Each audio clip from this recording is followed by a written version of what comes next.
Season எப்போ என்னென்ன பண்ண போறாங்க, எப்ப டெலிகாஸ்ட் பண்ண போறாங்க, சோ இதை எப்படி பார்க்க முடியும், அதை தாண்டி இப்ப போயிட்டு இருக்க ஆர்ஆர் சிஎஸ்கே பிரச்சனை முடிவுக்கு வந்துருச்சா, என்னுடைய பாயிண்ட் ஆஃப் வியூ என்ன அப்படிங்கறது எல்லாத்தையுமே கம்ப்ளீட்டா இந்த ஒரு வீடியோல பார்க்க போறோம். அதுக்கு முன்னாடி சேனலுக்கு வரீங்கன்னா மறக்காம சப்ஸ்கிரைப் பண்ணி சப்போர்ட் பண்ணுங்க. அப்ப அப்டேட் எல்லாமே எங்களை வந்து சேரும். சரி வாங்க வீடியோக்குள்ள போலாம். சோ ஃபர்ஸ்ட் ஆஃப் ஆல் ரொம்ப முக்கியமா ஐபிஎல் ரிட்டன்ஷன் ரொம்ப நாள் வெயிட் பண்ணிட்டு இருந்தோம். திடீர்னு அந்த மாதிரி இருக்கு அப்படிங்கிற மாதிரி சொல்லி ஆகணும். இன்னொரு 4 days தான் இருக்கு. இந்த வீடியோ நான் ரெக்கார்ட் பண்றது வந்து 4 days தான். எக்ஸாக்டா நவம்பர் 15 அன்னைக்கு ரிட்டன்ஷன் நடக்க போகுது. இதுக்கு முன்னாடி அதாவது நவம்பர் 14 ஆல்மோஸ்ட் எல்லா டீமுமே கன்ஃபார்ம் பண்ணி வச்சிருப்பாங்க. இவ்வளவுதான் நம்மளோட லிஸ்ட், இவங்களை ரிலீஸ் பண்ண போறோம், இவங்களை வந்துட்டு நம்ம ரீடைன் பண்ணிக்க போறோம், மீதி பட்ஜெட் இவ்வளவு இருக்கும், அக்ஷனுக்கு இந்த பர்ஸ் அமௌண்டோட போக போறோம் அப்படிங்கிற மாதிரி எல்லாமே வந்துட்டு முடிவு பண்ணி வச்சிருப்பாங்க. இதுல ட்ரேட் விண்டோவும் ஓபன்ல இருக்கு. அதாவது லிஸ்ட் அனௌன்ஸ் பண்ற வரைக்கும் ட்ரேட் விண்டோ ஓபன்ல இருக்கும் அப்படிங்கிற மாதிரி சொல்றாங்க.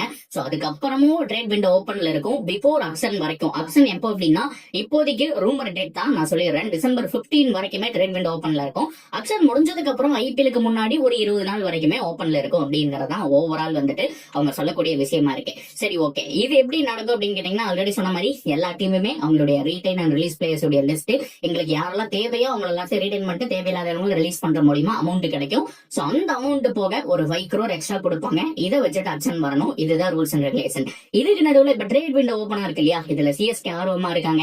அனதர் டீம்ஸும் ட்ரை பண்ணிட்டு இருக்காங்க. ஒரு ஜெய்ஸ்வால கேகேஆர் ட்ரை பண்ணிட்டு இருக்காங்க. கேகேஆர் வந்துட்டு டிசி கிட்ட அப்ரோச் பண்ணி கேஎல் ராகுல கேட்ட விதமாகட்டும், இந்த மாதிரி பல விஷயங்கள் போயிட்டு இருக்கு. இன்னும் அபிஷியலா எந்தெந்த ட்ரேட் நடந்திருக்கு நடக்கல அப்படிங்கிற விஷயம் நமக்கு தெரியாது. பட் மேக்சிமம் மேனேஜ்மெண்ட் முடிச்சு கூட வச்சிருக்கலாம். அதை நமக்கு 14th அன்னைக்கோ 15th அன்னைக்கோ அனௌன்ஸ்மெண்ட் அபிஷியலா பண்றது கூட சான்ஸ் இருக்கு. ஆக்சுவலா நீங்க எனக்கு ட்ரேட் முடிச்சாலுமே 2 நாள் அந்த ப்ரொசீஜர் போகும். 48 ஹவர்ஸ்க்கு அப்புறம் தான் அது கன்ஃபர்மேஷன் அப்படிங்கிறது கிடைக்கும். சோ அந்த லிஸ்ட் எல்லாம் வரக்கு கண்டிப்பா 2 days ஆயிரும் அப்படிங்கிற மாதிரி நம்ம சொல்லி ஆகணும். சோ எனிவே நவம்பர் 15 அன்னைக்கு நடக்க போகுது கைஸ். சோ எந்த டிவில டெலிகாஸ்ட் பண்ண போறாங்கன்னா ஜே ஹாட்ஸ்டார், அது மட்டும் நம்ம ஸ்டாருடைய நெட்வொர்க் எல்லாத்துலயுமே லைவ் வரும். சோ ஈவினிங் 5 o'clock மேலதான் சொல்லியிருக்காங்க. டைம் மட்டும் இன்னும் கன்ஃபார்ம் பண்ணல. பட் இருந்தாலுமே 5 o'clock மேலதான் 99% இருக்கும். அதுக்கு முன்னாடியே மத்தியானமா நடக்கிறதுக்கான சான்ஸ் எல்லாம் இல்ல. சோ இது பிளான் பண்றதே இந்த மாதிரி டைமிங்ல தான் பிளான் பண்றாங்க அப்படிங்கிற சொல்லி ஆகணும். சோ ஃபர்ஸ்ட் எல்லாம் அக்ஷன் தான் வந்துட்டு ரொம்ப வந்துட்டு எல்லாருமே பேசுற மாதிரி இருந்துட்டு இருந்தது.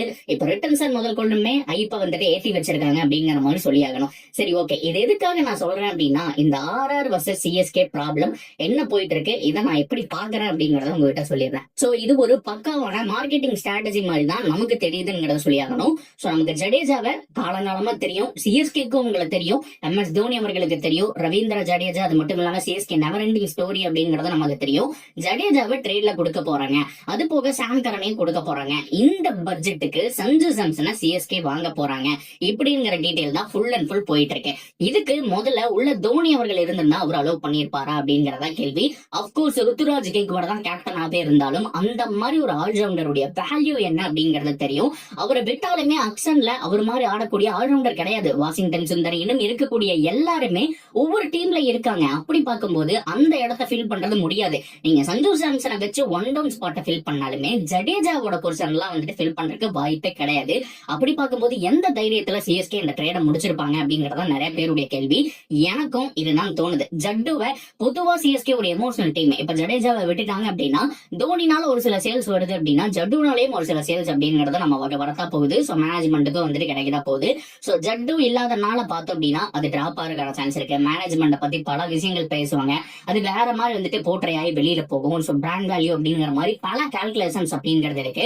சோ ஜடேஜாவை எனக்கு தெரிஞ்சு 90% மேல ரிலீஸ் பண்றதுக்கு சான்ஸ் ரொம்ப கம்மி தான். பட் இருந்தாலுமே ப்ரோ சோசியல் மீடியாவில் பேசிட்டு இருக்காங்க, நான் ஒரு 4-5 வீடியோ போட்டிருக்கேன். சோ பிக் பாஸ்ல இருந்து வந்திருக்கு அப்படின்னா ஒரு மேபி இதெல்லாம் ஒரு ஹைப்பா கூட இருக்கலாம். ஏன்னா இந்த நியூஸ் வந்ததுக்கு அப்புறம் அவங்க டீஆக்டிவேட் பண்றாங்களா, இதே மாதிரி 10 ராணா பண்ணியிருக்காரா, அப்புறம் நிதிஷ்குமார் ரெட்டி வேற பண்ணி வச்சிருக்காரு.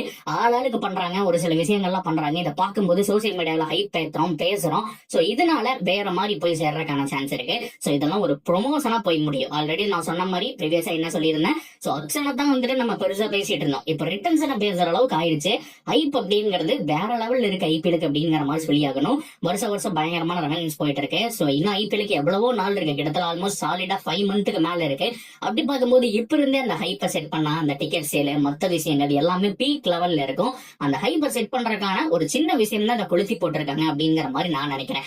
இன்னொரு விஷயம் இதை எப்படி பார்க்கல அப்படின்னா சஞ்சு சாம்சனுடைய பட்ஜெட் 18 கோடி. இப்ப சஞ்சு சாம்சனை சிஎஸ்கே வாங்குற மாதிரி இருந்தா எப்படி வாங்கணும் தெரியுமா, அந்த 18 கோடி கொடுத்து வாங்கணும், இல்லைன்னா எக்ஸாக்டா 18 கோடிக்கு தேவையான பிளேயர்ஸை கொடுத்துட்டு அவங்க வந்துட்டு வாங்கியிருக்கான சான்ஸ் இருக்கு. அப்படி பார்க்கும்போது சஞ்சு சாம்சன் அண்ட் சாம் கரன் இவங்க 2 பேருடைய பட்ஜெட்டையும் பார்க்கும்போது சாம் கரனுடைய பட்ஜெட் 2 கோடி, அந்த பக்கம் சஞ்சு சாம்சன் வந்துட்டு 18 கோடி.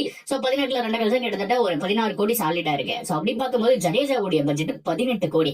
அப்படி நீங்க பாத்தீங்கன்னா ஒரு 2 crore எக்ஸ்ட்ரா நீங்க கொடுக்குற மாதிரி தான் ராஜஸ்தானுக்கு இருக்கு. சோ இதனால இவங்க 2 பேருடைய இந்த ட்ரேட் ரூமர்ஸ் அப்படிங்கிறது பொய்யா இருக்கிறதுக்கான சான்ஸ் தான் இருக்கு அப்படிங்கிற மாதிரி நான் சொல்றேன். சோ இந்த வீடியோ ரெக்கார்ட் பண்ற வரைக்கும் அபிஷியல் கன்ஃபர்மேஷன் வரல. எப்போ சிஎஸ்கே அபிஷியலா அவங்க பேஜ்லயே போடுறாங்களோ அன்னைக்கு தான் உண்மை. ஆனா என்ன பொறுத்த வரைக்கும் ஜடேஜா போறதுக்கான வாய்ப்பு ரொம்ப ரொம்ப ரொம்ப கம்மி. அதை சிஎஸ்கே மேனேஜ்மெண்ட் பண்ண மாட்டாங்கன்னு தோணுது. தோனி அவர்கள் உள்ள இருக்கிற வரைக்கும் நடக்கிறதுக்கான சான்ஸ் இல்ல. அப்கோர்ஸ் அக்ஷன்ல ரெய்னாவை விட்ட இதே டீம் தான் அப்படிங்கிறது தெரியும். நிறைய பேர் அதையும் வந்துட்டு கமெண்ட்ல பண்ணியிருந்தாங்க.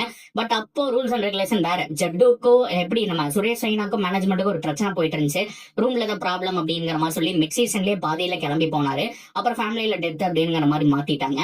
அதுக்கப்புறம் ஒரு அக்ஷன்ல போய் எந்த டீமுமே அவர் எடுக்கல. Not only CSK. இப்ப சிஎஸ்கேல இருந்து வெளியில போறாருன்னா அவரோட பிராண்ட் வேல்யூக்கு மத்த டீமுக்கு போயிருக்கணும். பட் எந்த டீமுமே அவரை வந்துட்டு எடுக்கல. காரணம் அந்த 2 வருஷம் ஒரு புவரான ஃபார்முங்க. அவருடைய கிரிக்கெட் லைஃப் அப்படிங்கிறது முடிஞ்சு போச்சு.